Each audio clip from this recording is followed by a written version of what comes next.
नमस्कार दोस्तों, स्वागत है आपके अपने YouTube channel GK Q Niranjan में। आशा करता हूँ कि आप सब बढ़िया और स्वस्थ होंगे। आज आपके लिए लाया हूँ कुछ नया टॉपिक से संबंधित जीके प्रश्न। आज का हमारा टॉपिक है हिंदी भाषा से संबंधित टॉप जीके प्रश्न। आज मैं बताऊंगा आपको हिंदी भाषा से संबंधित जीके प्रश्न के बारे में। अगर आप किसी भी एग्जाम की तैयारी कर रहे हैं तो यह वीडियो आपके लिए बहुत महत्वपूर्ण होने वाली है। तो आज के ज़्यादा समय ना लेते हुए आज हम वीडियो को स्टार्ट करते हैं। तो चलिए वीडियो की तरफ चलते हैं। आज का हमारा पहला क्वेश्चन है, हिंदी भाषा किस भाषा परिवार की भाषा है। जो हिंदी भाषा है किस भाषा परिवार की भाषा है। तो इसका आंसर हो जाएगा ऑप्शन ए, भारोपीय। हाँ दोस्तों, जो भारोपीय परिवार है इसी परिवार का जो हमारे हिंदी भाषा है इसी परिवार भाषा का भाषा है। आगे चलते हैं। आज का हमारा अगला प्रश्न है, भारत में सबसे अधिक बोले जाने वाली भाषा कौन सी है। हमसे पूछा जा रहा है भारत में सबसे अधिक बोले जाने वाली भाषा कौन सी है। ऐसे तो भारत में बहुत सारी भाषाएं बोली जाती है, हिंदी, उर्दू, तमिल, गुजराती, मराठी, राजस्थानी, ये सब भाषा बोली जाती है। लेकिन सबसे ज़्यादा बोली जाने वाली भाषा कौन सी है, तो वो है ऑप्शन है हिंदी। हाँ दोस्तों, जो हिंदी है वो हमारे देश में 40% से भी ज़्यादा लोग बोलने वाले हिंदी को हैं। आगे चलते हैं। अगला प्रश्न है, हिंदी भाषा का जन्म कहाँ हुआ। हिंदी भाषा का जन्म हुआ यानी कब हुआ, तो इसका आंसर हो जाएगा ऑप्शन ए, अपभ्रंश से। अपभ्रंश एक काल था, उस समय से यह इसकी जो हिंदी भाषा का जन्म हुआ है उस समय से हुआ है। और यह B.Ed 1996 का जो पेपर हुआ था इसमें 1996 का जो पेपर हुआ था इसमें ये क्वेश्चन आया था, याद रखिएगा। आगे चलते हैं। अगला प्रश्न है, निम्न में से कौन सी बोली अथवा भाषा के अंतर्गत नहीं आती है। हमें बताना है ऐसे कौन सा ऑप्शन, इसमें से ऑप्शन दे रखा है, चार जो ऑप्शन दे रखा है, मुख्य बिंदु दे रखा है, इसमें से कौन सी बोली अथवा भाषा हिंदी के अंतर्गत नहीं आती, हमें ये बताना है। तो इसका आंसर होगा ऑप्शन डी, तेलुगु। हाँ दोस्तों, तेलुगु तेलंगाना बोलने जाने वाला भाषा है जो कि हमारे दक्षिण भारत में बोली जाती है, जो कि भाषा ये जो भाषा है हिंदी के अंतर्गत नहीं आती, यह किसी और के अंतर्गत आती है, किसी और भाषा के अंतर्गत। और यह B.Ed 1998 का जो पेपर हुआ था इसमें ये क्वेश्चन आया था। आगे चलते हैं। अगला प्रश्न है, अधिकतर भारतीय भाषाओं का विकास किस लिपि से हुआ। हमारी जो भाषा भारतीय भाषाएं जो है इसका अधिकतर जो भाषाओं का जो विकास हुआ है किस लिपि से हुआ, तो इसका आंसर हो जाएगा ऑप्शन डी, ब्राह्मी लिपि। हाँ दोस्तों, जो ब्राह्मी लिपि है इसके द्वारा ही हमारे जो भारतीय भाषाओं का अधिकतर जो विकास हुआ है यह इसी के द्वारा हुआ है। और यह अध्यापक भर्ती जो 2003 का जो परीक्षा हुआ था पेपर जो, उसमें यह क्वेश्चन पूछा गया था। आगे चलते हैं। अगला प्रश्न है, निम्नलिखित में से कौन भारोपीय परिवार की भाषा नहीं है। देखिए, भारोपीय परिवार एक भाषा की परिवार होती है, तो हमें ये बताना है इसमें से कौन सा ऐसा भाषा है जो कि भारोपीय परिवार का नहीं है। तो इसका आंसर होगा ऑप्शन सी, मलयालम। हाँ दोस्तों, मलयालम भी दक्षिण भारत में बोलने जाने वाला एक भाषा है। और ये जो भाषा है वो भारोपीय परिवार जो है, जो हमारे भाषा के परिवार है, इस परिवार से बिलोंग नहीं करता है। और यह JRF 2011 के पेपर में यह क्वेश्चन आया था।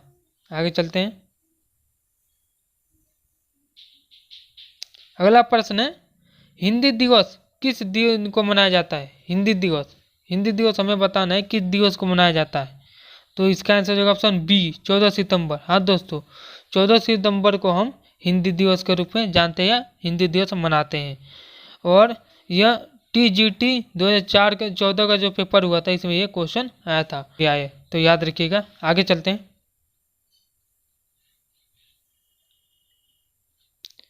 अगला क्वेश्चन है, हिंदी की विशिष्ट बोली ब्रज भाषा किस रूप में सबसे अधिक प्रसिद्ध है।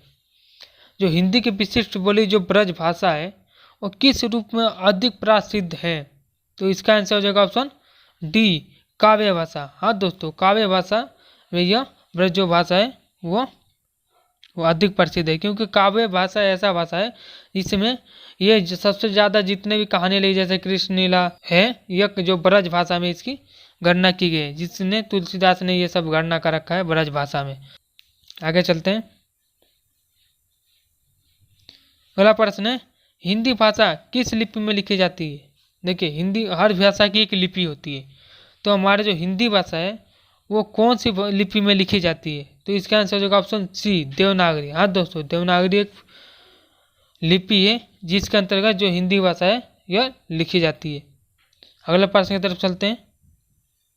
अगला प्रश्न है, वर्तमान हिंदी का प्रचलित रूप है, वर्तमान समय जो चल रहा है इसमें हिंदी का जो प्रचलित रूप है वो कौन सी भाषा रूप है? तो इसका आंसर होगा ऑप्शन सी, खड़ी बोली।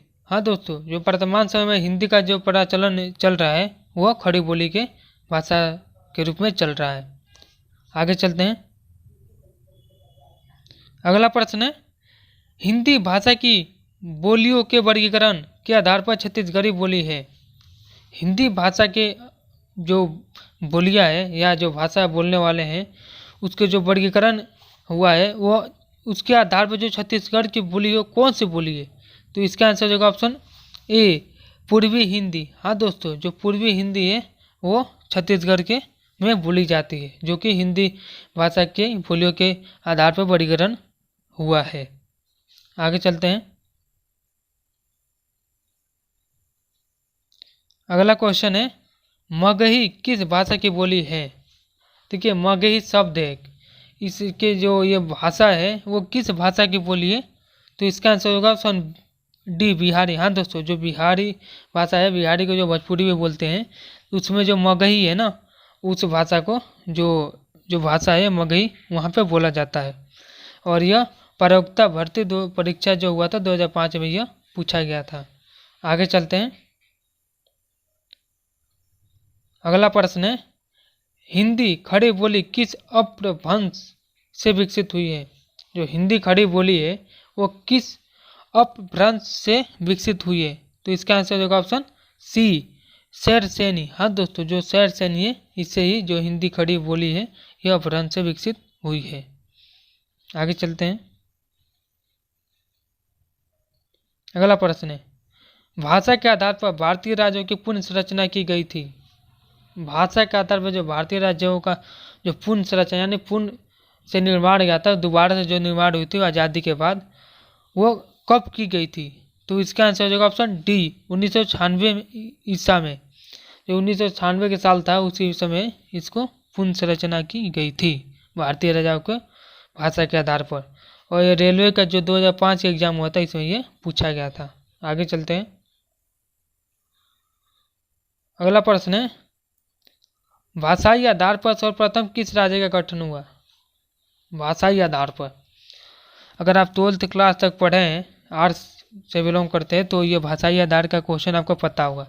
लेकिन अगर नहीं पढ़े हैं तो आप सुन लीजिए, जो भाषाई आधार पर सबसे पहला जो राज्य का गठन हुआ था वो था ऑप्शन डी, आंध्र प्रदेश।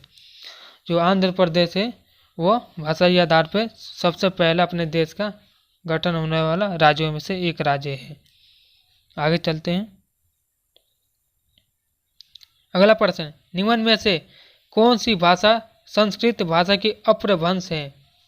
हमें बताना है इन चारों ऑप्शन में से ऐसा कौन सी भाषा है जो कि संस्कृत भाषा की अपभ्रंश है। तो इसका आंसर हो जाएगा ऑप्शन डी, पाली। हाँ दोस्तों, जो पाली भाषा है वो संस्कृत भाषा की अपभ्रंश है। आगे चलते हैं। अगला प्रश्न है, 11वां विश्व हिंदी सम्मेलन वर्ल्ड हिंदी कॉन्फ्रेंस 2018 का आयोजन स्थल था। हमें बताना है जो 11वां विश्व हिंदी सम्मेलन जो हुआ था 2018 का, उसका आयोजन स्थल कहाँ था, यानी कहाँ पर हुआ था। तो इसका आंसर हो जाएगा ऑप्शन बी, मॉरिशन। जो मॉरिशन जगह है वहाँ पे यह 11वां विश्व हिंदी सम्मेलन हुआ था। और ये कब हुआ था? तो 2018 में हुआ था। आगे चलते हैं। अगला प्रश्न है, पश्चिमी हिंदी की दो बोलियों का सही युग्म है। हमें बताना है जो पश्चिमी हिंदी है उसके दो बोलियों का सही युग्म है वो कौन सा है। तो इसका आंसर हो जाएगा ऑप्शन डी, खड़ी बोली और बुंदेली। खड़ी बोली और जो बुंदेली है यह पश्चिमी बोलियों की दो बोलियों का सही युग्म है, यानी दोनों मेल खाती है। आगे चलते हैं। अगला प्रश्न है, भारतवर्ष में हिंदी को आप किस वर्ग में रखेंगे? हमारे पास क्वेश्चन है, भारतवर्ष में जो भारतवर्ष में पूरा जो भारत है, इसको जो हिंदी भाषा है उसको आप किस वर्ग में रखेंगे? तो इसका आंसर हो जाएगा ऑप्शन ए, राजभाषा। राजभाषा इसलिए क्योंकि राजभाषा जो है वो एक राज्य पर लागू नहीं होता बल्कि पूरे देश पे, एक राज्य पर लागू होता है बल्कि पूरे देश पर नहीं लागू होता, जबकि राष्ट्रभाषा है वो पूरे देश में लागू होता है। ठीक है, और यह बीएड 1999 का जो पेपर हुआ था इसमें ये क्वेश्चन आया था। आगे चलते हैं। अगला प्रश्न है, बघेली बोली का संबंध किस उपभाषा से है? बघेली बोली आप जानते होंगे, अगर मध्य प्रदेश में रहने वाले, अगर मध्य प्रदेश के रहने वाले होंगे तो बघेली बोली जानते हैं। ये बघेली बोली मध्य प्रदेश में बोली जाती है। ठीक है, तो हमें इससे पूछा जा रहा है जो बघेली बोली है उसको आप किस संबंध की उपभाषा से है या किस में संबंध में रखेंगे? तो इसका आंसर हो जाएगा ऑप्शन बी, पूर्वी हिंदी। आगे चलते हैं। अगला प्रश्न है, देवनागरी लिपि का सही विकास क्रम है। हमें बताना जो देवनागरी लिपि जो है, हमारे जो लिपि है वो देवनागरी है, हिंदी का जो लिपि है वो देवनागरी है, तो इसका सही क्रम क्या है? तो इसका आंसर होगा ऑप्शन सी, पहला था ब्राह्मी लिपि, फिर हुआ गुप्त लिपि, फिर नागरी लिपि, फिर देवनागरी लिपि। ये चारों लिपि जो है यह चलती आई, उसके बाद आई देवनागरी लिपि। इसका ये आंसर हो जाएगा। आगे चलते हैं। अगला प्रश्न है, किस तिथि को हिंदी को राजभाषा बनाने का निर्णय लिया गया? हमें बताना है कौन से साल या कौन से तिथि को जो हिंदी भाषा है उसको राज्य भाषा बनाने का निर्णय लिया गया था। तो इसका आंसर होगा ऑप्शन सी, 14 सितंबर 1949 को। 14 सितंबर 1949 को जो राजभाषा का दर्जा देने के लिए हिंदी को बनाने का निर्णय लिया गया। अगला प्रश्न की तरफ चलते हैं। अगला प्रश्न है, भारतीय संविधान में किन अनुच्छेदों में राजभाषा संबंधित प्रावधानों का उल्लेख है? हमें बताना है जो भारतीय संविधान है इसके किस अनुच्छेद में राजभाषा संबंधित प्रावधानों का उल्लेख है? तो इसका आंसर हो जाएगा ऑप्शन ए, 343 से 351 तक का जो राजभाषा है उसका जो भारतीय संविधान में जो अनुच्छेद है इसमें यह राजभाषा का प्रावधानों का उल्लेख किया गया है। आगे चलते हैं। अगला प्रश्न है, दक्षिणी भारत हिंदी प्रचार सभा का मुख्यालय कहाँ स्थित है? हमें बताना जो दक्षिण भारत है यानी कि जो साउथ के तरफ का जो इलाका है वो जहाँ पे हिंदी प्रचार का सभा का मुख्यालय है तो ये कहाँ पे स्थित है? तो इसका आंसर हो जाएगा ऑप्शन सी, चेन्नई। हाँ दोस्तों, जो चेन्नई है यहाँ पर दक्षिण भारत हिंदी प्रचार सभा का मुख्यालय स्थित है। आगे चलते हैं। इस वीडियो का हमारा लास्ट प्रश्न है, 1955 ईस्वी में गठित प्रथम राजभाषा योग के अध्यक्ष थे। 1955 ईस्वी में जब गठित हुई थी प्रथम राजभाषा के जो आयोग अध्यक्ष थे कौन थे? तो इसका आंसर हो जाएगा ऑप्शन ए, बीजी खेड़। जो बीजी खेड़ थे यह प्रथम राजभाषा योग के अध्यक्ष थे। तो आज की वीडियो को हम समाप्त करते हैं। अगर आपको वीडियो अच्छी लगी है तो लाइक करें, कमेंट करें और अपने दोस्तों को शेयर करें, क्योंकि अगर किसी पेपर का तैयारी कर रहा है तो उसके यह फ़ायदा हो सके। तो चलिए मिलते हैं अगले वीडियो में, तब तक के लिए जय हिंद,